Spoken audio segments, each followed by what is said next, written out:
எடுத்துன்னு வந்துட்டியா? இப்போ நான் வெட்டியிருந்தேன் என்ன ஆகுது? வெட்டியிருந்தா வேஸ்ட் ஆகிடுங்க.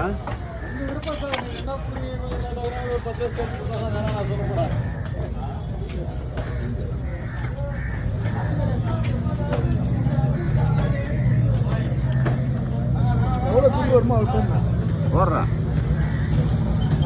ஆ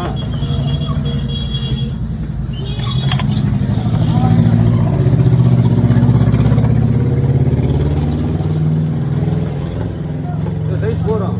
அதான் போடணும். ஹோட்டலில் இது ஃபங்க்ஷனுங்களா? ஏன்னா கஸ்டமர் கொடுத்துட்டு போகிறோம். இந்த சைஸ் போதும்ல? ஒன்றும் மெடிக்கல் போட வேலை போட மாட்டேன். ஒரே சரி போடுறேன். இது துண்டு விழுணும் எனக்கு. எவ்வளோ மெடிக்கல் போட முடியும் போடு. ஆனால் துண்டு விழுணும்.